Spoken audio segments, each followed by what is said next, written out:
Hey guys, welcome back to my channel. So today's video is going to be a little bit different. I want to make this one a little bit more casual, where it's more like a story time reflection type video. Basically, I want to make a video where I reflect on some of my autistic social faux pas. Every now and then, I'll randomly remember something that I did in the past that, upon reflecting on it now, I realize it was a social faux pas. But at the time, I genuinely didn't know it was, because during that time, I thought I was interpreting everything correctly. I thought that I was responding accordingly.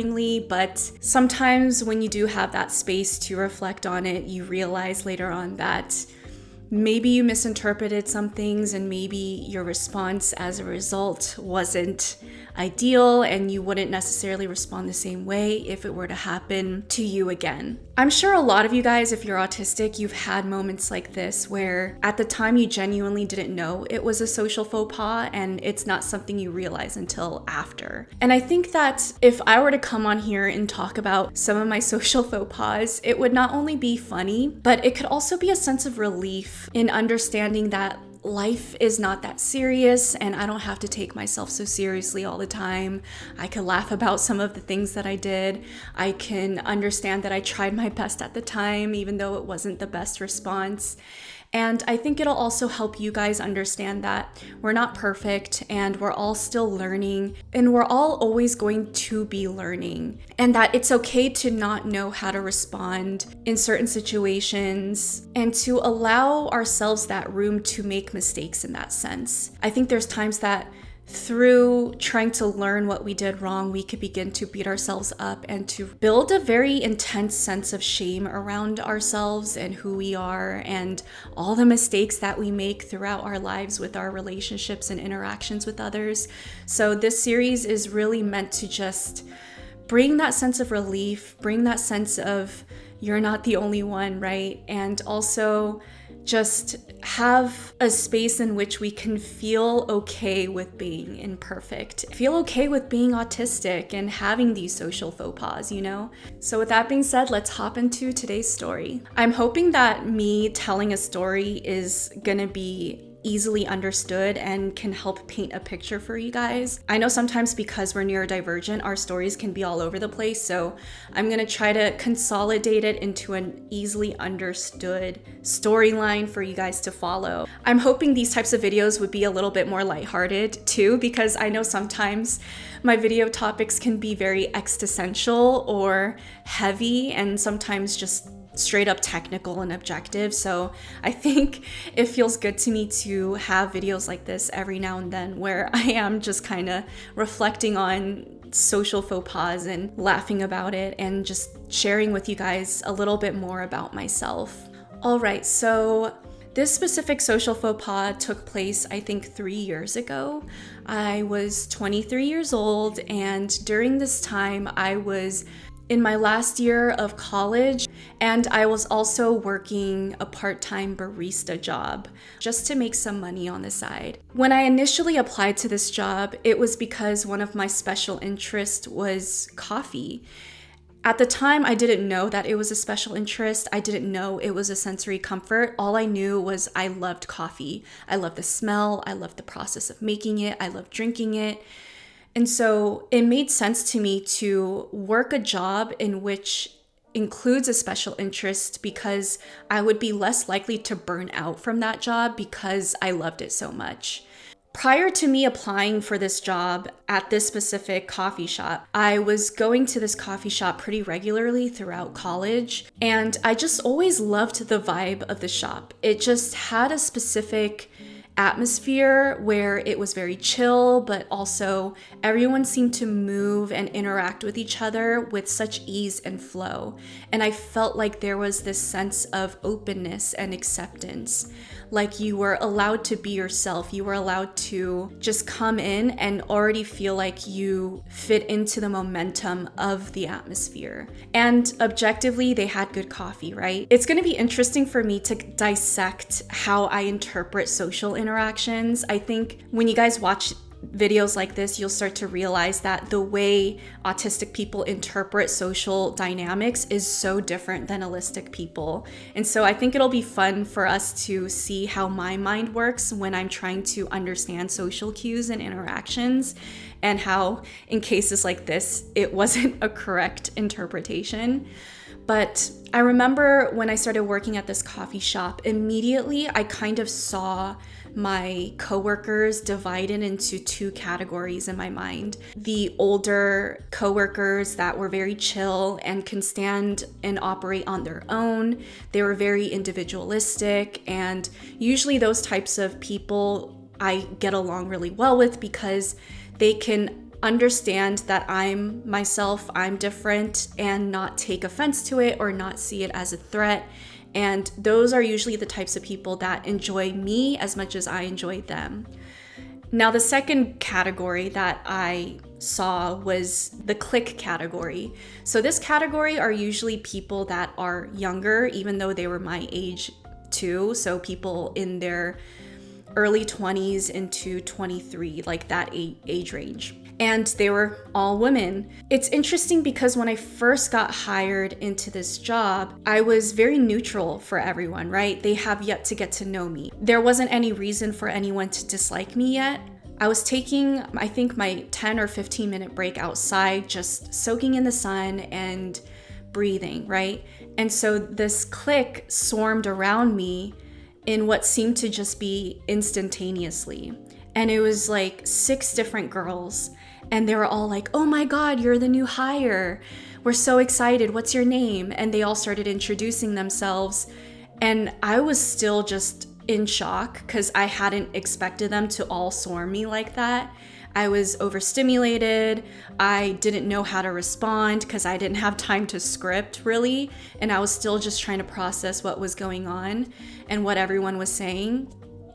I for sure did not process any of their names. Usually it takes me months to remember someone's names. Zodiac signs is another story. Like, I will remember your zodiac sign. I will remember your dad's zodiac sign. But God forbid I remember your name. And so they were all just like talking to me all at once, super excited to meet me, super happy to see me as the new hire join the team. Hindsight 2020, I think I was just sitting there staring at them, completely not responding. And I could see why people don't respond well to that, especially women. Like, when you're not able to mirror back their enthusiasm, I think it's off-putting for people like them.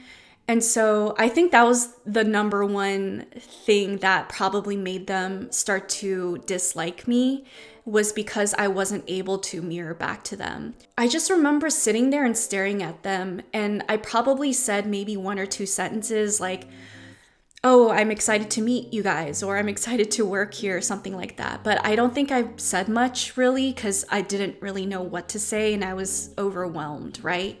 And so that's kind of setting up an idea for you guys with what those social dynamics were like. I tended to get along more with the individualistic type of coworkers because whenever I worked shifts with those kinds of people, I feel like it was very comfortable for me because it felt like I was genuinely able to get to know them and have conversations that were free-flowing and explore different types of topics regardless of if we agreed or not. In that aspect, I really enjoyed this job because I was able to get a lot of my social needs met through those specific types of coworkers. But anytime I had to interact with that clique, even if it was just one of them or a few of them, I just felt a sense of disconnect from them because I felt like the conversations were never really about ourselves or about different types of topics to explore. I felt like the conversations were always about what was going on in their lives or plans that they were making to do something. And it was more so about the dynamic of the clique and what they were gonna do and things like that.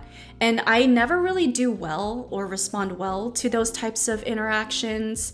It just doesn't really interest me, and I don't know how I'm supposed to respond in those moments.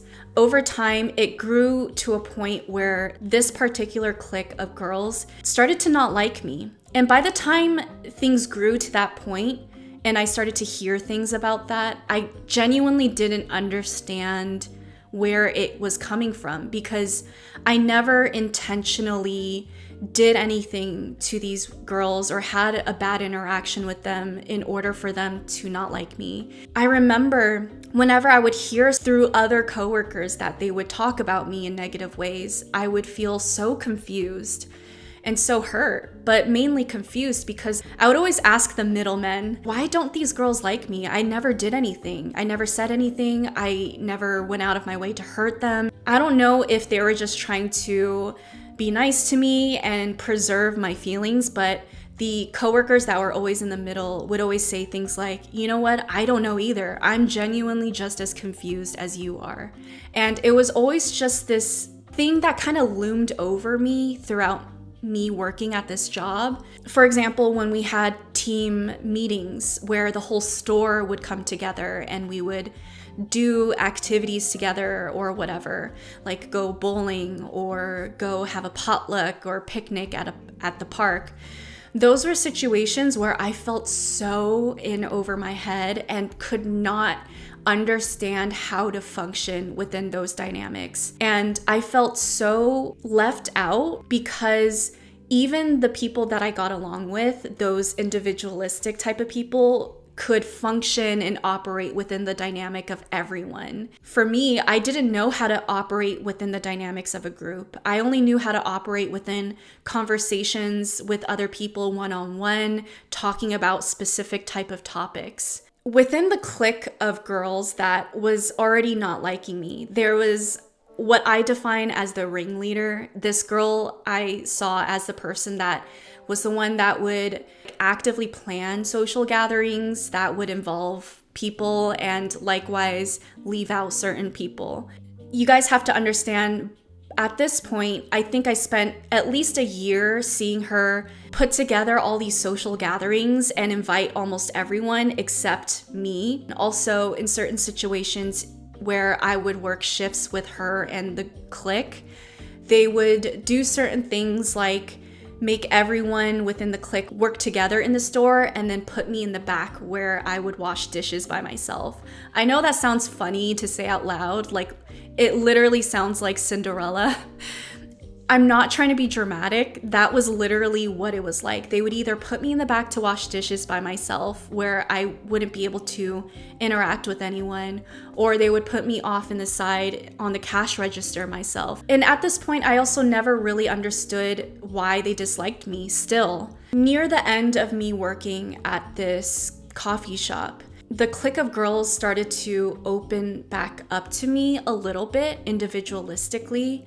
I think because on and off they would talk to me one-on-one and they realized that I was actually a good person, a likable person outside of their set opinion of me that the group established. I remember they gave me another chance and they invited me to go out clubbing with them, which is something I absolutely hate and never would do. And I've never enjoyed going out to go clubbing. I've never enjoyed going out to drink, but because I saw this as an opportunity to bond with them, after a year or maybe even over a year of them just absolutely disliking me and leaving me out of all of the social gatherings, I took that as an opportunity to bond with them. I took that as an opportunity for me to push myself out of my comfort zone and possibly make new friends. Hindsight 2020, if I knew I was autistic, I wouldn't have done things like that. I wouldn't have forced myself to do something that I knew I didn't want to do, hoping that some different result would happen this time around.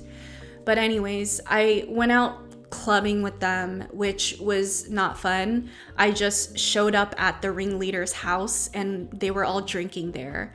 I'm super, super intolerant to alcohol. I will literally break out in hives, patches of red, itchy skin, and I will also get sick. I pushed myself again to drink with them because I felt like if I was just to be sober the whole time, it wouldn't be fun, because part of the bonding experience is to just get drunk together, right? And so I pushed myself to take, I think, 1 or 2 shots before we went to the club. And I remember just feeling so sick already from the alcohol. We were in the car on the way to the club. It was already like 11 p.m. or 12 a.m. or something. And I remember just sitting in the back seat thinking to myself, this experience is literally so horrible. I'm so overstimulated. I'm not enjoying myself. And I feel so sleepy. Like I would much rather just go home right now and fall asleep. But alas, there I was trying to build bonds with these girls. And once we got to the club, there was just all these creepy guys standing around the dance floor staring at women. It was so crowded, so loud, no airflow. Again, just completely overstimulated on my end. There was no good conversation. It was just literally us trying to squeeze through the crowd while the music was blasting. And then I remember at one point we sat outside. A few people came over and hit on the girls. And, that was it. That was the night.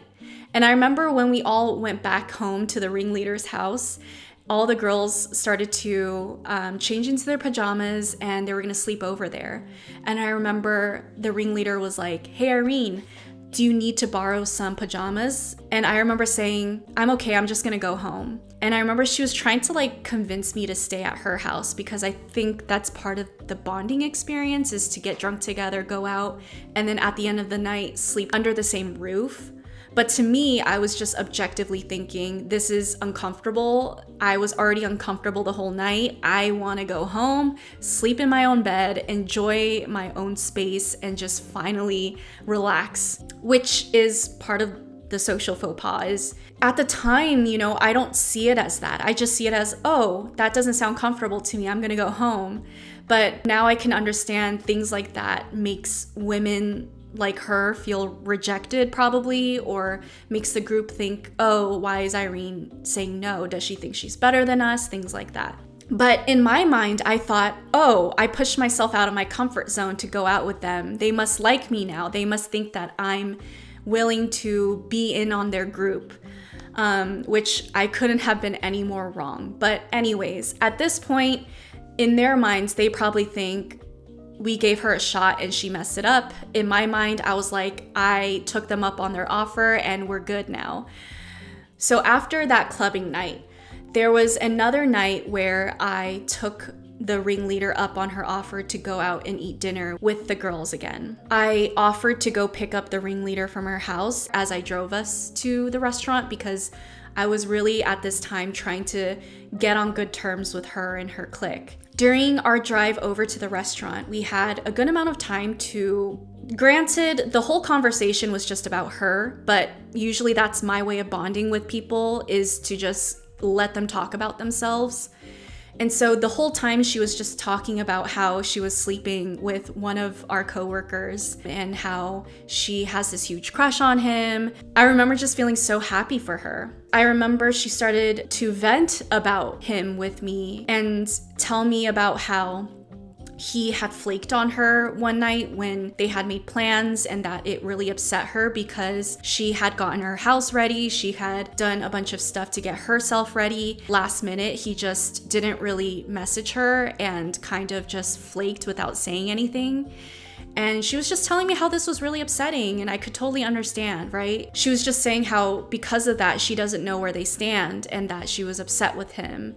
And now she was just gonna keep ignoring him until he tried to talk to her. I remember processing that with her, and the way I like to process things is very objective. Me knowing him, because I had a one-on-one connection with him as well, I remember just telling her, you know what, I know what he did wasn't okay, but I feel like there has to have been some sort of miscommunication, because I don't think he's the type of person that would have just flaked on you without saying anything. So I know you thought that he flaked on you and just didn't say anything and completely disrespected you, but I feel like on his end, it wasn't that way. So perhaps you guys should just talk it out and figure out what happened and be on good terms again. And I remember she just completely like disregarded that advice, and she was like, no, I'm gonna just ignore him and wait for him to come to me. And I was just like, okay, cool. But anyways, me feeling a sense of loyalty to her and me feeling a sense of wanting to help her out because I was trying to be friends with her. There was one shift I was working with the guy, and we had a closing shift together. So usually closing shifts, if you guys can imagine, at a coffee shop is pretty slow. So you have a lot of time to really talk to the coworkers that you're working with on closing. And so me and him were closing together, and I remember me and him were already talking throughout the whole shift. And I thought that it was a good opportunity for me to find a safe space to talk things through with him in order to get him to make amends with this ringleader. And I remember in my mind, I casually brought it up. Here is where the social faux pas is, you guys. So I casually brought up that the ringleader told me that she was really upset that he flaked on her the other night and that it really hurt her feelings. And I told him, I don't think you were meaning to hurt her feelings like that, but either way, I think you should go to her and sort it out and talk it through together so that there won't be that misunderstanding anymore. Because right now she's really hurting over this. And I remember his response to me was just kind of taken aback because he's more of a private person and doesn't like to make everything known out to everyone. And I remember he said that she wasn't supposed to be telling people. And I remember he felt somewhat betrayed by her because he probably knew that if she was telling me, she was telling everyone. Because I think everyone kind of knew that she didn't necessarily like me. So if she was telling me about that, you know, she was telling everyone.